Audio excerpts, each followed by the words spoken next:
Hola, vamos a ver el aparato digestivo y las glándulas anexas. Entonces, para empezar, por ahí todavía no cursaron histo y anato en la parte de esplagno, así que vamos a hacer un repaso de una generalidad. No es que vamos a explicar todo eso, pero una generalidad para que entiendan. ¿Sí? Tenemos una vía, momentos, para liberar ese jugo pancreático, la unión del intestino delgado, que en su parte final es serosa, y la visceral. ¿Sí? Ahora, en principio, la mucosa, la muscular de la muscular externa, la muscular interna, la serosa y la visceral. ¿Sí? Ahora, depende de en qué parte del tubo digestivo estamos cortando, va a tener distintas características estas distintas capas. ¿Sí? O sea, la capa tiene distintas características, pero tenemos las mismas capas básicas. Mucosa, submucosa, muscular, adventicia o serosa. Bien. Entonces, después de esa generalidad, podemos hablar un poco más específicamente del tubo digestivo. Entonces, recuerden que en principio ese endodermo está conectado ampliamente con el saco vitelino. A medida que va ocurriendo el proceso de plegamiento, se van formando unas evaginaciones hacia cefálico y hacia caudal, donde el tubo digestivo está cerrado. Entonces acuérdense de que si yo cortaba al embrión en la parte más cefálica, como por acá, me encontraba con esto y encontraba por fuera siempre ectodermo general, hacia medial tengo el tubo neural, la notocorda, y esto es el endodermo. ¿Ven? Es un tubo cerrado, forma el tubo digestivo en su porción anterior. ¿Sí? El intestino anterior, le podemos decir. Esta parte del medio, vamos a llamar el intestino medio, se comunica ampliamente con el saco vitelino mediante el pedículo vitelino. Y la parte más posterior también está cerrada y es lo que llamamos el intestino posterior. Entonces, fíjense, si a un corte a nivel medio, veo cómo ese endodermo se conecta con el saco vitelino, queda abierto. Tiene amplia comunicación con el saco vitelino. En cambio, si voy a un corte como el E o el F, que ya están más caudales, veo el intestino cerrado. Eso es parte del intestino posterior. ¿Sí?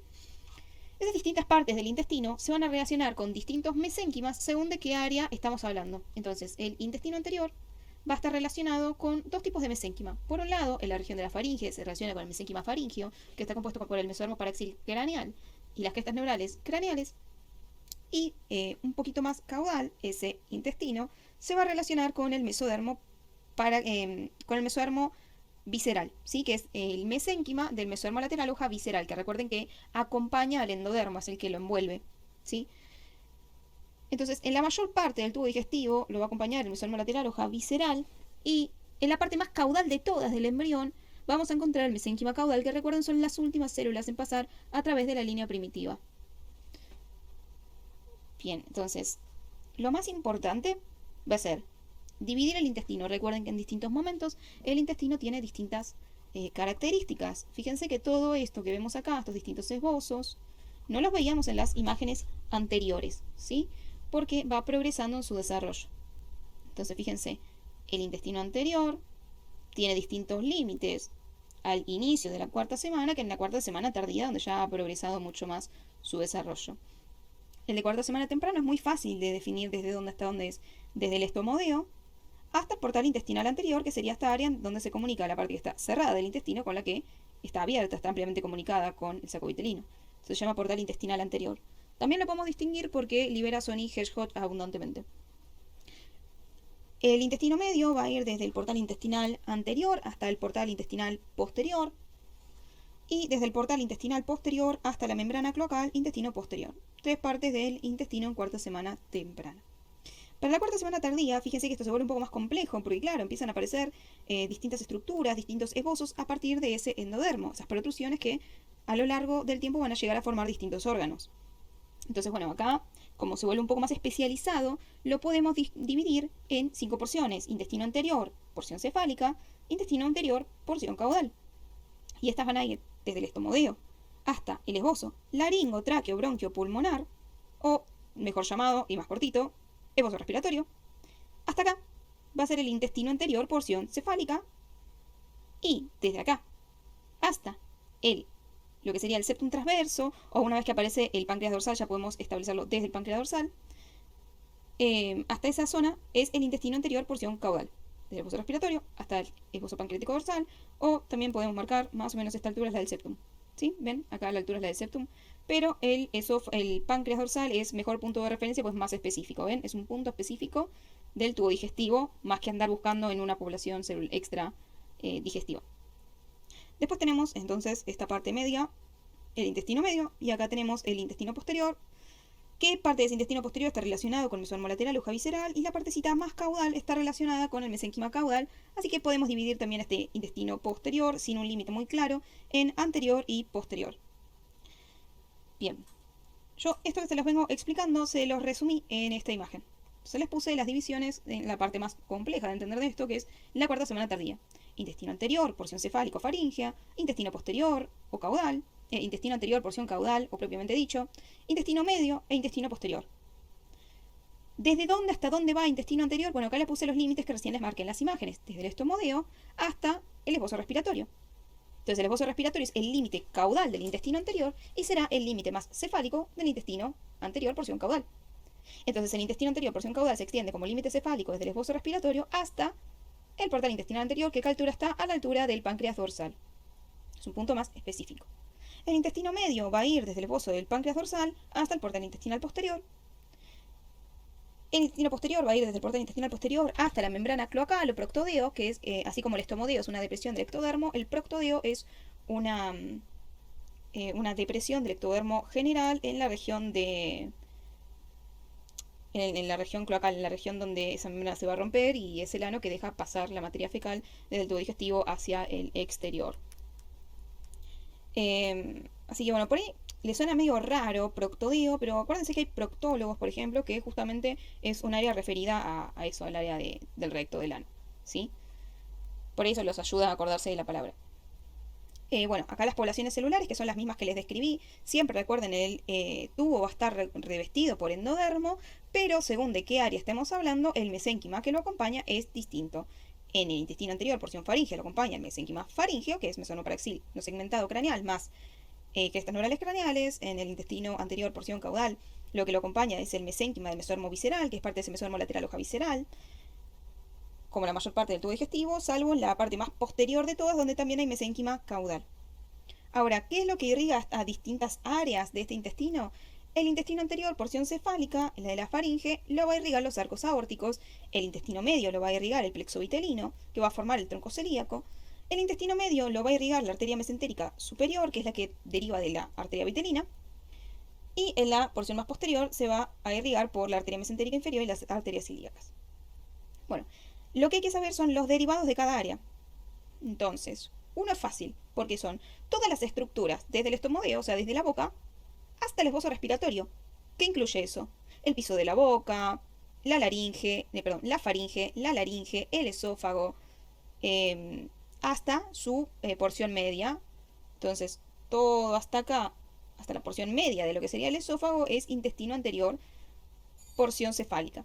Y desde ahí hacia el caudal hasta el esbozo dorsal es el intestino posterior. ¿Y qué pedazo se va a continuar? Y si hasta acá llegamos hasta el esófago, el intestino posterior va a terminar la segunda y tercera parte del esófago, el estómago y la primera y segunda porción del duodeno. La segunda porción del duodeno es donde desemboca el conducto colédoco, que es con lo que se conecta el páncreas y el hígado, ¿sí? Desde acá hacia caudal tenemos el intestino medio. Y el intestino medio va a formar las asas vitelinas, que van a formar a su vez las distintas partes continuadas de este tubo digestivo. Entonces, si hasta acá nos quedamos en la segunda porción del duodeno, el resto de la segunda porción, la tercera porción, la cuarta del duodeno, el yeyuno, el ilion y la parte ascendente del colon, y el colon transverso del lado derecho, son derivados del intestino medio, y desde el colon transverso izquierdo en adelante, todo eso es del intestino posterior. Pero es medio difícil de entender si no se acuerdan mucho de esto, pero básicamente desde acá, de la boca hasta la segunda porción del duodeno, todo esto es intestino anterior. Y ese intestino anterior se divide en dos partes. El intestino anterior, porción cefálica, formó toda esta parte hasta la mitad del esófago. Intestino anterior, porción caudal, desde el resto del esófago, el resto de la segunda mitad, la tercera porción, todo el estómago y toda esta parte del duodeno, intestino anterior, porción caudal. Desde la segunda porción del duodeno en adelante, Todo esto vendría a ser el resto del duodeno, el yeyuno, ilion, colon ascendente y colon transverso, porción derecha, intestino medio. Y el intestino posterior, el resto del colon transverso del lado izquierdo, colon descendente, sigmoideo, ano recto. Entonces, este cuadro es lo más esencial que tienen que poder describir, porque se relaciona mucho también con las maquetas. O sea, todo esto ustedes lo pueden marcar en las maquetas y describir a nivel teórico cosas que no se ven. Por ejemplo, en la maqueta vemos el endodermo, podemos dividir el tubo digestivo, vemos los límites del tubo digestivo, y a nivel teórico podemos comentar, bueno, acá no se ve, pero esta región del intestino es el intestino anterior, está relacionada con el mesenquima faríngeo, es irrigada por los arcos aórticos y va a dar tales derivados. Entonces es muy importante que sepamos este cuadro. Es lo más importante de este trabajo práctico, por eso me estoy tomando todo el tiempo necesario para describirlo, ¿sí? También hay que saber que en todo el tubo digestivo, como ya habíamos mencionado en la clase de cara y cuello, van a aportar células, la cresta neural troncal del área vagal y sacra, para formar el sistema nervioso entérico. Es decir, estos plexos que inervan tanto el músculo como la mucosa y submucosa, que son el plexo de Meissner y el plexo de Auerbach, que son lo que conforma el sistema nervioso entérico. Entonces, el sistema nervioso entérico es gracias al aporte de las crestas neurales craneales y está a lo largo de toda la parte del intestino anterior, medio y posterior. Bien, entonces vamos a escribir según los sectores cómo se va desarrollando cada una de esas partes del intestino. El intestino anterior, recuerden, va desde el estomodeo. El estomodeo cambia sus límites según en qué momento del desarrollo estamos. Primero va desde la prominencia frontal y como límite inferior tiene la prominencia cardíaca y como límite posterior tiene la membrana bucofaringea. Luego esa membrana bucofaringea se rompe y los límites del estomodeo son donde estaba inserta esa membrana bucofaringea. Además aparecen los arcos faringeos, entonces en donde está comprendido los límites donde estaba inserta la membrana quedan entre la prominencia frontonasal hacia cefálico, las prominencias mandibulares hacia lateral y las prominencias maxilares hacia caudal. Y en esa área del estomodeo es donde se va a formar todo el viscerocráneo. Quizás les pueden llegar a tomar este cuadrito de acá, en especial el arco 3 y 4, que son los derivados de las bolsas faríngeas. Como habíamos mencionado en cara y cuello, hay unas evaginaciones de endodermo, ¿sí?, que se llaman las bolsas faríngeas, la primera, segunda, tercera, la cuarta. Bueno, esas bolsas van a dar distintos derivados. La primera bolsa va a dar la trompa auditiva, la cavidad timpánica, el epitelio del tímpano. La segunda, poco importante, poco tomada, da la amígdala. La tercera se puede llegar a tomar, cuidado, ¿ven que se forman dos evaginaciones? ¿Sí? Bueno, la dorsal va a formar la paratiroides inferior, es decir, que va a migrar, ¿sí? ¿Ven cómo estas dos bolsas dan poblaciones celulares que migran hacia caudal? Bueno, la cuarta bolsa faríngea va a dar la paratiroides superior, ¿sí? A partir del endodermo se forma la tiroides y detrás de la tiroides tenemos la paratiroides. Bueno, estas células de la cuarta bolsa se incorporan, la tienen al lado. Entonces ya se incorporan como paratiroides superior, las de la cuarta bolsa superior, y las de la tercera bolsa migran un poquito más caudal y forman la paratiroides inferior. Está al revés, ¿entienden? El tercer arco, la inferior, el cuarto arco, la superior. Nada, es un dato choice que a veces lo toman.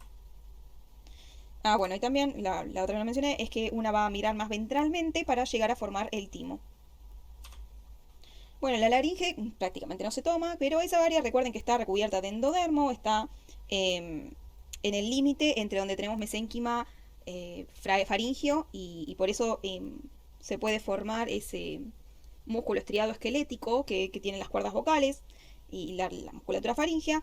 Y un poquito más caudal, ya a la laringe entramos en el territorio del mesénquima visceral, ¿sí? No se toma mucho, pero por las dudas les dejo el cuadro. Tabicamiento traqueoesofágico, o sea, terminamos el área de la laringe. Lo que sigue es, a partir de la laringe, recuerden que les dije, se separa en dos tubos. Entonces, lo que pasa es que el endodermo está expuesto a distintas señales en su región dorsal que en su región ventral. Recuerden que en la región más dorsal está expuesta a las señales de la notocorda, como Sony-Hedge, Hodge e inhibidores de BMP. En cambio, el área ventral principalmente está expuesto a las señales que emite el corazón, ¿sí? Por ejemplo, FGF. ¿Qué significa? Está bien, todo esto es el endodermo. Pero el endodermo, así como el mesénquima del área dorsal, reciben distintas señalizaciones que el endodermo de la parte ventral. Como reciben distintas señales, activan distinta combinatoria de genes y ese epitelio empieza a comportarse distinto, o sea, tiene distinto ritmo de proliferación el epitelio de la región dorsal que el de la región ventral. Tiene distintas características morfológicas el de la región dorsal que el de la región ventral, entonces empiezan a separar esos dos epitelios porque son como dos cilindros yuxtapuestos, cada uno tiene distintas instrucciones. En consecuencia, como tienen distintos comportamientos celulares, se empiezan a separar y una banda de mesénquima se empieza a interponer en esa separación que lo podemos llamar el tabique traqueoesofágico. Quiero aclarar que antes se pensaba que el mesénquima ejercía fuerza, ejercía presión, que es lo que hacía que se separen la tráquea y el esófago. Después se demostró que no es porque el mesénquima ejerce fuerza y se interpone, sino que estas dos partes del endodermo, por tener distintos tipos de comportamientos, se van separando una de otra, ¿sí? Entonces ahí lo que puede pasar es, si hay un defecto en la señalización o en la activación de los distintos genes, eso puede llevar a que no se separen correctamente. Incluso en esta imagen está buenísima porque fíjense cómo se ve claramente las diferencias del endodermo en la región dorsal que el endodermo en la región ventral. Miren cómo el de la región ventral está mucho más engrosado y el de la región dorsal es un epitelio simple, ¿no? Porque reciben distintas señales y se diferencian en distintos sentidos. Entonces, bueno, a partir de ese único tubo del endodermo, vemos que se separan dos. Uno que queda más dorsal, acá, que viene a ser el del esófago, y este que queda un poco más ventral, que viene a ser esta evaginación que va a formar lo que es la laringe, tráquea, bronquios, pulmones, y el esbozo laringo, tráqueo, bronquio, pulmonar, por eso se le dice, por todos los derivados que va a llegar a dar, ¿sí? ¿Qué pasaría si, como les digo, estas vías de señalización no funcionan correctamente o esos genes no funcionan correctamente? Entonces me podría llegar a producir, por ejemplo, una fístula, es decir, una conexión anómala entre dos órganos huecos, como entre el esófago y la tráquea. Entonces piensen que, por ejemplo, el neonato está ya en el periodo de lactancia, le dan la leche, y cuando la leche pasa, claro, hay una conexión anómala con la vía respiratoria. Entonces esa leche va a ir a parar al pulmón, claramente se va a ahogar, no va a querer comer más, va a empezar a toser, se le pueden romper alvéolos, puede tener hemorragias, así que, bueno, nada, esto se puede solucionar de manera quirúrgica, no, hay distintos grados de invasividad, no es necesario que lo abran para cerrar esto, sino que a veces se puede poner un balón, pero sí tiene solución, sepan que no se va a morir de esto. Sí, sí es tratado, lógicamente, ¿no? Pero bueno, puede tener entonces una fístula, una conexión anómala entre el esófago y la tráquea, una fístula traqueoesofágica. Otra opción es, esto se suele ver acompañado de otras anomalías, como que un segmento quede estenosado, es decir, con menor diámetro de la luz, que quede más estrecho, o directamente discontinuado. Ven, acá tenemos un segmento atrésico, donde la luz está totalmente ocluida y encima está discontinuado, ¿sí? Entonces, bueno, las patologías que podemos tener por un defecto del tabicamiento traqueoesofágico son fístulas traqueoesofágicas, atresias esofágicas, estenosis esofágicas. ¿Sí? Ahí les dejé las distintas variedades directamente con la vista panorámica y no solamente el zoom de esa parte. Por ahí los ayuda a entenderlo mejor. Bien, vamos a la siguiente parte entonces. Terminamos de hablar un poquito de la faringe, de la laringe, de la tráquea, y hablemos puntualmente del esófago, ¿sí? La mayor parte del esófago no va a estar en contacto con el celoma, salvo su parte más caudal, que está inmerso o sea, pasa el límite del septum transverso y queda inmerso en el espacio, en el celoma pericárdico, y esa parte del esófago tiene un meso dorsal. ¿Qué es un meso? Porque lo vamos a repetir varias veces a lo largo del TP. Y ya habíamos hablado un poquito de esto, ¿no? Pero un meso es esta lámina que contiene vasos y nervios que conecta una víscera con la pared. ¿Quién va a formar los mesos? Siempre el mesodermo lateral, ¿sí? Y todos los de las vísceras las va a formar el mesodermo lateral hoja visceral. ¿Ven cómo el mesodermo lateral hoja visceral se delamina? Y claro, reviste a la víscera y la une a la pared, en este caso a la pared dorsal. Entonces, ¿cómo se llama esta membrana que une una víscera con la pared, en este caso dorsal? Meso dorsal. Bueno, ¿y de qué órgano es? ¿Está uniendo el esófago con la pared dorsal? Bueno, entonces es un mesoesófago dorsal. ¿Está uniendo el estómago con la pared dorsal? Entonces es el mesoesófago dorsal. El mesogastrio dorsal. Si está uniendo el estómago, en cambio, con la pared ventral, será el mesogastrio ventral.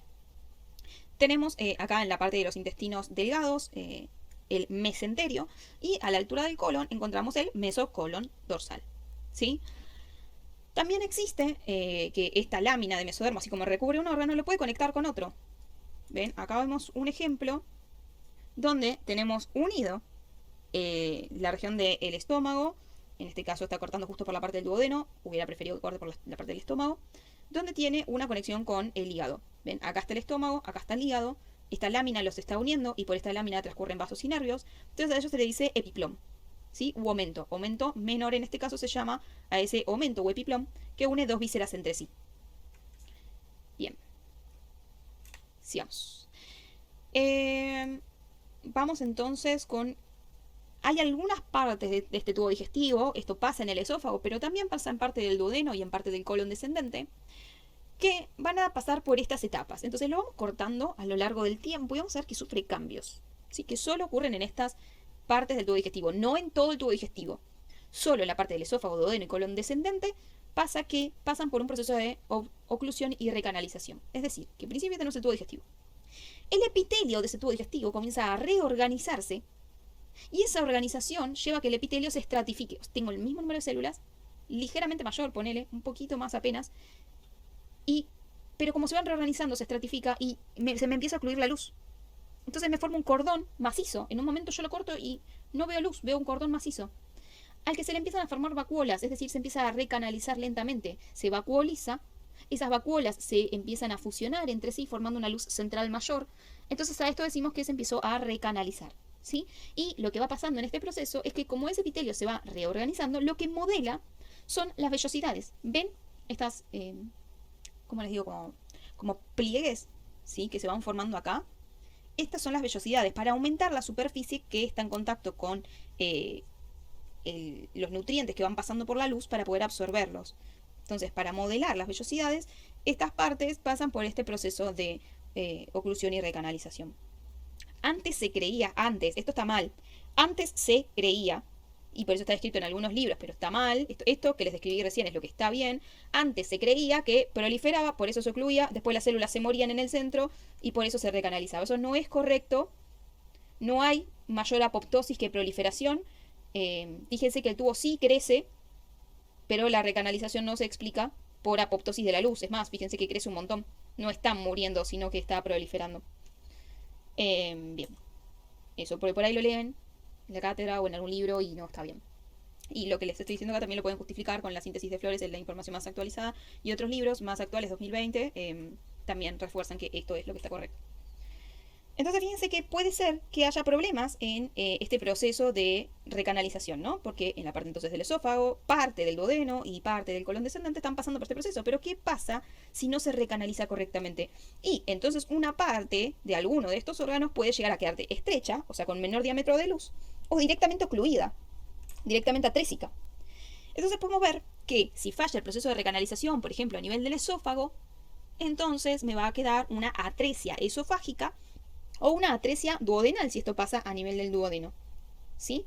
¿Ven? Como una parte queda totalmente ocluida, en parte obstruida, estenosis, totalmente ocluida, atresia.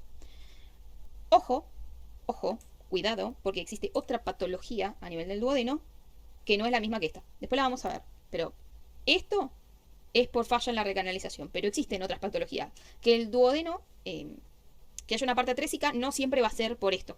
O sea, si yo les digo que una parte del colon transverso está atresiado, ustedes no me lo van a explicar por este proceso, porque esa parte del colon no es la que sufre este proceso. Por eso se tienen que acordar en qué partes pasa, para saber cuáles de esas partes podría ser la patogenia de esa atresia o de esa estenosis, una falla en la recanalización. No la metan en cualquier lado.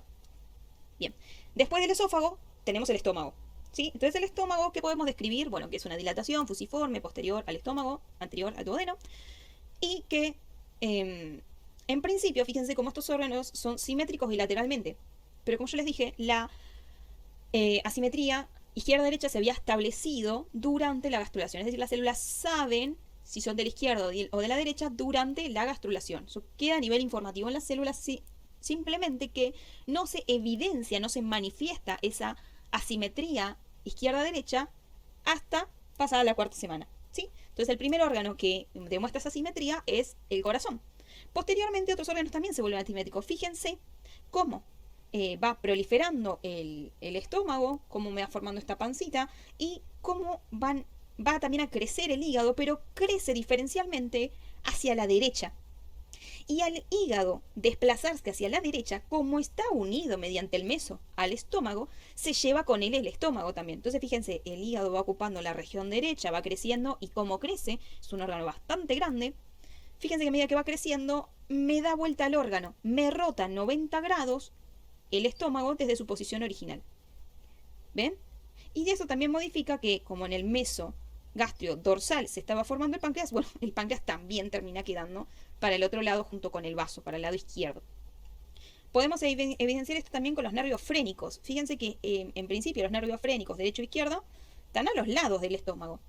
Cuando va rotando, fíjense que el nervio vago derecho me queda en cambio más dorsal, en el adulto sería más posterior, y el nervio frénico izquierdo me va a quedar más, más ventral, ¿sí? Más anterior.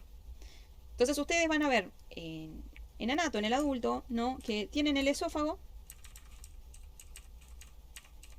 Tienen el esófago y a los lados del esófago, izquierda y derecha, vienen los nervios vagos. Vienen al lado, izquierda y derecha, el nervio del esófago. Y de repente, cuando están cerca del estómago, el nervio vago derecho e izquierdo se transforman en vago anterior y posterior. Me quedan uno adelante y uno atrás. ¿Por qué? Porque acompañaron la rotación de este estómago de 90 grados. ¿Sí? Bueno, eso es lo más interesante que hablar con respecto al estómago. Pasamos al siguiente órgano. Después del estómago tenemos la región del duodeno. ¿Sí? Recuerden que yo les dije acá que tenemos el píloro, que es lo que esa parte engrosada que va a triturar la comida y que la deja pasar desde la cavidad del estómago hasta la cavidad del duodeno. ¿Sí? Podría pasar que esta región del duodeno se hipertrofie, es decir, que se agrande cada una de las células que lo conforman, ¿no? Que aumenten su tamaño y que entonces al agrandarse me estrechan ese espacio que permitía pasar la comida. Eso es una estenosis hipertrófica del píloro. Es decir, hay una mala disposición de las fibras musculares lisas, entonces también a continuación, como están trabajando mal, se hipertrofian las células de las fibras musculares lisas, así como también las de la túnica muscular. Consecuencia, no deja pasar correctamente la comida, es decir, que la comida va a llegar al estómago, no puede pasar correctamente el duodeno y la va a vomitar. Pero no va a ser un vómito inmediato como en la atresia esofágica. De una atresia esofágica llega hasta el esófago, no puede pasar más la comida, entonces lo vomita como en escopeta en el momento. Esto en cambio llega al estómago y vamos a tener un vómito que va a incluir a los jugos gástricos. Y eso es un poquito peor porque va a empezar a perder iones también. Pero bueno, eso. ¿Estas patologías se las toman? Sí, sí, ocasionalmente. No es la patología más tomada, pero a veces aparece en el choice. Tengan cuidado de no confundir una atresia del duodeno con una hipertrofia del píloro. Son dos cosas distintas. Vamos entonces con lo siguiente, con el intestino medio, en donde tenemos el asa vitelina, ¿sí? Es decir, que creció tanto este intestino que me forma estos alargamientos, estas asas intestinales, que según si están antes de pasar por la región del conducto vitelino o después, le puedo llamar el asa previtelina, el asa posvitelina. ¿Sí? La diferencia está en la altura donde se conecta el conducto vitelino con el saco vitelino. También se lo llama conducto onfaloentérico. Está interesante ese nombre. Entonces fíjense que así como el estómago rotó, el intestino también va a hacer una rotación total de 270 grados.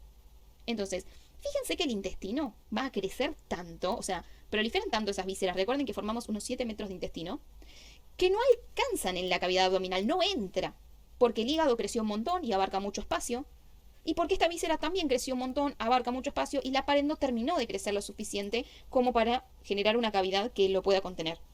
Entonces las vísceras protruyen, ¿sí? Se evisceran hacia el espacio del cordón umbilical. O sea, acá estamos en el celoma peritoneal. Bueno, acá nos vamos para el celoma extra embrionario, que es en la región umbilical, entonces en el celoma umbilical. Entonces las asas, y esto lo tienen que recordar, se hernian hacia el celoma umbilical. ¿Y el saco vitelino? El saco vitelino está acá. ¿Entienden? No se meten adentro del saco vitelino. El saco vitelino es una extensión de esos intestinos. No se meten en el saco vitelino, eso es lo que se tienen que acordar. No. Se hernian hacia el celoma umbilical. Y ahí, una vez herniados, esta es una hernia normal, es una hernia que pasa siempre, que es normal en el desarrollo, así que vamos a llamarla esta hernia fisiológica.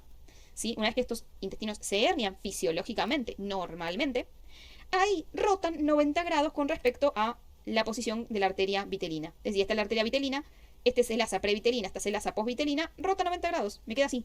En vez de quedarme cefálico, caudal, ahora están izquierda-derecha. ¿Sí? Bueno, luego esas asas, como están unidas a la pared del embrión mediante el mesenterio dorsal, a medida que crece la cavidad, al crecer, trae de nuevo a las vísceras para adentro. Entonces, están un tiempo normalmente las vísceras acá, pero luego deberían reingresar a la cavidad del celoma peritoneal, ¿sí? Y ahí, a medida que van reingresando, rotan otros 180 grados cuando la comparo con la arteria vitelina. Fíjense que en vez de quedar izquierda-derecha, se invierte la posición, ¿sí? Rotan 90 y rotan 90 más, rotan 180 grados. Entonces, en total, los 90 grados que rotaron iniciales más los 180 grados que rotaron después hacen que yo pueda describir que las asas vitelinas rotaron en total 170 grados alrededor de la arteria vitelina. Que es lo mismo que hablar de la arteria mesentérica superior. Recuerden que la arteria vitelina va a formar la arteria mesentérica superior. Bien. Reingresan las asas entonces y me queda de esta manera. ¿Sí? Fíjense que está un poco raro. ¿Por qué? Porque acá es donde está el colon y el colon debería llegar hasta acá abajo. Debería ser como un cuadrito. Literal se le hizo un marco colónico. ¿Ven que hace como un cuadrito, como un retrato? ¿No? Entonces, ¿por qué quedan en esta posición?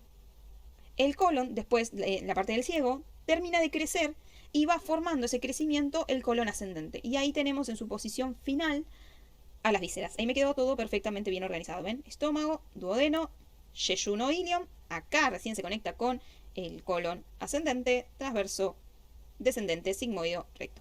Ciego. Recto. Bueno, nada, lo que se tiene que llevar de esto, yo se los describí con más detalle en el apunte, pero lo que se tiene que saber es esto. Este dato se los pueden tomar. Acá les dejé en la maqueta, si lo tienen que marcar, fíjense, tenemos toda la parte de intestino anterior, las bolsas faríngeas, los arcos aórticos que las irrigan, los dos conductos, acá tenemos más ventral, la tráquea, más dorsal, el esófago, el esbozo pulmonar, el esófago se continúa con el estómago, ¿sí? El estómago tiene, recuerden acá atrás, ese mesogastrio dorsal, donde se empieza a formar también el vaso, ese mesogastrio ventral que se conecta con el hígado, y se continúa el estómago con el duodeno, que es en la porción en donde se forma el esbozo del hígado, se forma el esbozo del páncreas ventral y el esbozo del páncreas dorsal, que es el límite, es decir, hasta acá fue intestino anterior, ahora empieza el intestino medio. Entonces de acá hacia caudal, intestino medio, y acá tenemos las asas vitelinas, previtelina, posvitelina. A esta dilatación la llamamos la cloaca, a esta evaginación el alantoides, y acá vemos cómo la cloaca se empieza a tabicar por este tabique urorectal en dos porciones. Una porción más anterior y una más posterior, que después vamos a hablar bien. Pero bueno, quería que todo esto se pueda ver en la maqueta y vean también, con relación de lo que hablamos recién, cómo las asas vitelinas se hernian hacia el celoma umbilical. Entonces, si nosotros cortamos el cordón umbilical, hacemos un corte, ¿qué es lo que vamos a ver? Que ese cordón umbilical está conteniendo a las asas intestinales, al saco vitelino, y tiene lo que era el pedículo de fijación, que es lo que lo conecta con la placenta, que es por el que transcurre el alantoides y las arterias y venas umbilicales. Entonces, miren, hacemos un corte transversal acá y vemos la región del pedículo de fijación, que tiene los vasos umbilicales, las arterias umbilicales y la vena umbilical izquierda, el alantoides, rodeados de mesodermo extraembrionario parietal, y acá vemos el celoma umbilical, y esto viene a ser esta parte de acá, ¿no? Que es donde está protruyendo, en principio solo conducto vitelino, pero luego recuerden que ahí protruyen las asas, entonces vemos a las asas intestinales ahí protruyendo en el cordón. Y bueno, todo esto rodeado de el amnios. Recuerden que todo acá está el amnios, que va creciendo hasta ocluir la cavidad coriónica por completo. ¿Qué puede pasar con respecto a estas asas? Estas asas se podrían herniar. Es decir, lo normal, lo fisiológico, es que esa hernia fisiológica, o sea, que estas asas protruyan hacia el cordón entre la sexta y la 10ª semana del desarrollo. O sea, para la 10ª ya tienen que haber reingresado a la cavidad abdominal. ¿Qué pasa si no reingresan? ¿Qué pasa si por una anomalía, por ejemplo, de la formación de la pared corporal no logran reingresar? Quedan ahí atrapadas. Bueno, entonces a esa patología se le llama onfalocele. ¿Sí? ¿Se acuerdan que a esto le decíamos el conducto onfaloentérico? Bueno, por eso de ahí viene un poco el nombre de onfalocele. Quedan ahí encerrados. En el cordón umbilical tenemos las vísceras, que pueden ser los intestinos, y también incluso puede protruir un pedazo de otra víscera como del hígado. ¿Sí? Van a estar recubiertos por el amnios, y si esto no estrangula la circulación, nada, esto se puede volver a reingresar a la cavidad abdominal, se cierra y está todo bien. El problema es que esta patología se suele dar en general como parte de un síndrome, como parte de de trisomías, la trisomía del 18, la trisomía del 21, entonces este cuadro ya no es tan simple porque está acompañado de otros defectos congénitos. Pero bueno, si las asas no se estrangulan, puede vivir normalmente si se estrangulan. Nada, la víscera muere, se necrosa porque no le llega oxígeno, no le llega glucosa, se mueren estas asas, se empieza a morir todo el tejido y claramente eso tiene una alta tasa de mortalidad. Esta imagen me confundí, no iba acá, esto es un megacolon ganglionar, disculpen, esta imagen tenía que ir en la siguiente diapositiva. Y esto es la gastroquisis. En la gastroquisis tenés también una evaginación de esas vísceras, pero no en el cordón umbilical. El cordón umbilical está normal. O sea que las asas que contenía el cordón umbilical volvieron normalmente a la cavidad abdominal, pero hubo un defecto en la formación de esa pared abdominal, en general hacia la derecha del cordón umbilical, y al ser débil la pared en esa área, al estar mal formada, entonces la víscera al presionar sobre la pared logra protruir. Entonces fíjense la diferencia. El ónfalocele es el que la víscera está contenida en el cordón umbilical, protegida por ese amnios. La gastrosquisis es esa evisceración de las vísceras por una debilidad de la pared abdominal.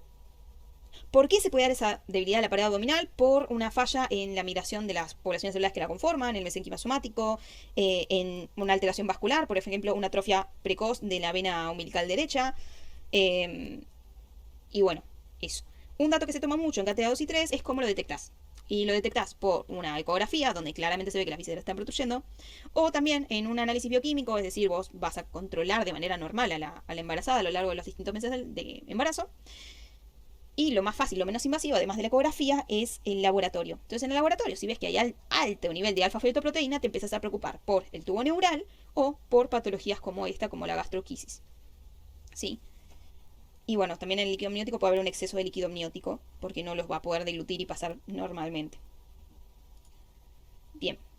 Otra patología es la hernia umbilical congénita, en donde se cierra normalmente el cordón umbilical, pero por esa área fallan el cierre de los músculos rectos, entonces medio que las vísceras logran protruir un poco. Están recubiertas por piel, esto es mucho menos grave que cualquiera de estas dos.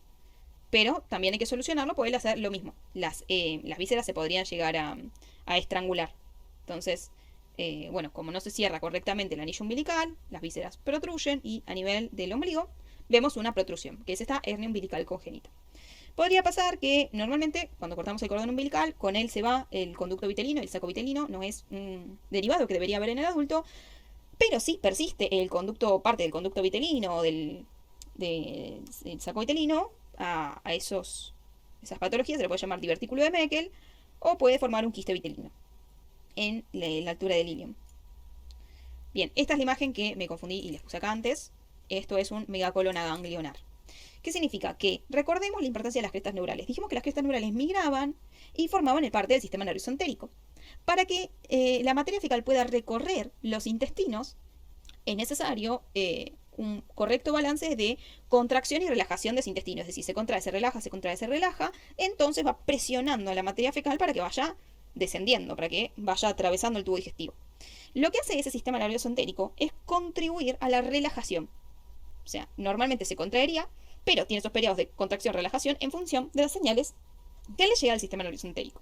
¿Sí? Ahora, ¿qué pasaría si hay un déficit en la migración de esas crestas neurales troncales, de vagales y sacras? Entonces una parte de ese tubo digestivo queda sin inervar, en general en la parte más caudal, por déficit de las sacras. Entonces me quedaría una región aganglionar, una región sin inervación. Si una región queda sin inervación, queda constantemente contraída, porque no tiene crestas neurales, entonces no tiene sistema nervioso entérico, entonces no puede tener esta interrelación entre relajación y contracción. Está todo el tiempo contraído ese pedazo. Como esa región, ¿ven?, queda constantemente contraída, se me empieza a acumular la materia fecal, el meconio, en la parte proximal a esa área. Entonces, ¿qué me forma? Un colon enorme. ¿Por qué? Por acumulación de la materia fecal. Acá está el defecto, no. Esta parte es normal. Pero se le empezó a acumular materia fecal porque la parte siguiente no deja pasar la materia fecal porque está constantemente contraída. ¿Sí? Entonces, como todo esto se desencadena por una falla de migración de las crestas neurales o de mantención o de proliferación de las crestas neurales, es parte de lo que se llama una neuroquistopatía. Bien, vamos al siguiente tema. El intestino posterior, ya estamos llegando al final. Entonces, recordemos que hablamos de que había una zona dilatada de la parte más posterior del intestino, a eso lo llamamos la cloaca. La cloaca tenía esta evaginación que estimulaba la formación de los vasos alantoides o umbilicales, que es el alantoides, y esta cloaca va a comenzar a dividirse en dos porciones gracias a la formación del tabique urorectal, que básicamente es un tabique conformado por varios mesénquimas que hay en esa zona. Mesénquima caudal, de mesodermo esplácnico, de mesodermo extraembrionario, que se va incorporando a medida que esto va volviendo hacia dentro del embrión, y algunos de las placodas, ¿sí? No importa, hay una mezcla de mesénquimas acá. Y eso hace que se forme este tabique y este tabique vaya separando, dividiendo la cloaca en dos.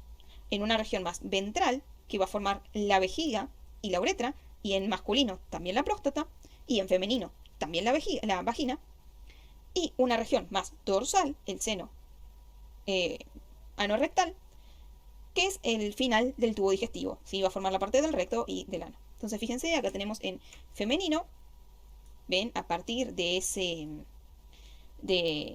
seno urogenital, se va a formar la vejiga y la uretra, y a partir de él también deriva una porción de la vagina, la parte más inferior de la vagina, no toda la vagina, solo la más inferior, y el seno anorrectal forma la parte del recto y del ano. ¿Qué anomalías podría llegar a haber? Bueno, si esto no se divide normalmente, fíjense, es fácil de suponerlo. Si el tabique no lo separa correctamente, si el tabique no llega hasta la membrana cloacal dividiéndolo por completo, entonces medio que me van a quedar conectados dos órganos. Por ejemplo, me puede quedar conectado el recto con la vagina, o me puede quedar conectada la vagina con la vejiga, o la vagina con la uretra. Entonces, eso en femenino porque hay útero. En cambio, en masculino no hay útero. Entonces, fíjense, acá las posibilidades son que la vejiga quede conectada con el recto, o que la uretra quede conectada con el recto. Una fístula recto-uretral. ¿Sí? Acá hay una fístula recto vestibular o una recto vaginal. Así que bueno, las patologías del intestino posterior pueden darse por este tema del tabicamiento de la cloaca. Y esto es un poco es lo menos importante de todo el TP, por eso está lo último, que es el patterning a lo largo del eje radial. O sea, cómo es que se organizan las diferentes capas a lo largo del eje entre la luz y el espesor del órgano, ¿no? De luz a la periferia. Sí, en el eje radial. Y eso es porque el endodermo libera Sony Hedgehog, esa señal le llega al mesodermo. El mesodermo, en función de eso, activa un grupo de genes Hox, es decir, a lo largo del tubo digestivo se expresan distintos grupos de genes Hox, lo que le da identidad de segmento a cada área, entre otros genes. Entonces eso especifica al mesodermo. El mesodermo, en consecuencia, empieza a liberar señales que le llegan al endodermo para que se empiece a diferenciar en sentido según de qué área es, ¿no? Por ejemplo, el endodermo del área del esófago se va a empezar a estratificar y va a formar un epitelio estratificado. En cambio, el intestino del área de los intestinos me va a formar un epitelio simple, ¿no? De varias capas. Porque ahí lo que necesito es absorber. Entonces, varias capas me dificultarían eso. Entonces, según de qué área es, empieza a diferenciarse y empieza a liberar factores paracrinos, o sea, cercanos, que llegan a las células del mesodermo para que tenga un patrón de organización propio de esa área en la que está. Entiendo que esto fue como medio complicado. Por eso tienen este cuadrito. Básicamente acá hay interacciones recíprocas. El endodermo le manda señales al mesénquima, el mesénquima las recibe, se determina, se diferencia, entonces empieza a mandar las señales al endodermo, el endodermo las procesa, las recibe y le vuelve a mandar señales al mesodermo. Eso es lo que causa que se organice en el eje radial el endodermo y el mesodermo, ¿sí? Recuerden que el endodermo solo forma el epitelio del tubo digestivo, solo el epitelio, y todo el resto de capas la forma el mesodermo. O sea, el resto de la mucosa, la submucosa, la muscular y la adventicia o serosa. Entonces acuérdense que el tubo digestivo siempre va a estar formado por el endodermo, por ese epitelio, más el mesénquima adyacente. Y fíjense que distintos mesénquimas tienen distintas competencias.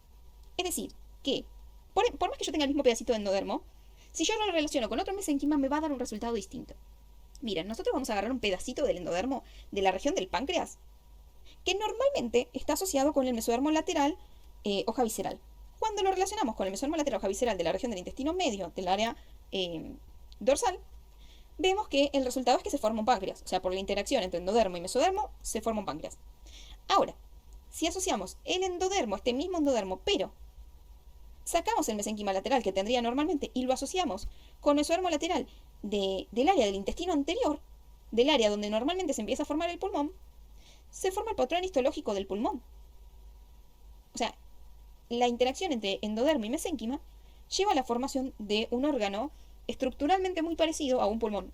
No es que agarramos endodermo, mesénquima y podemos formar un órgano entero perfecto y funcional si no había trasplante para todos. Pero fíjense cómo lo que me está indicando esto es que el patrón morfológico lo establece el mesénquima. Según con qué mesénquima lo asocio, es el patrón de órgano que se va a formar, el patrón morfológico. Entonces fíjense, si agarro ese endodermo de la región pancreática, pero lo asocio con el mesénquima del septum transverso, se forma el patrón propio del hígado.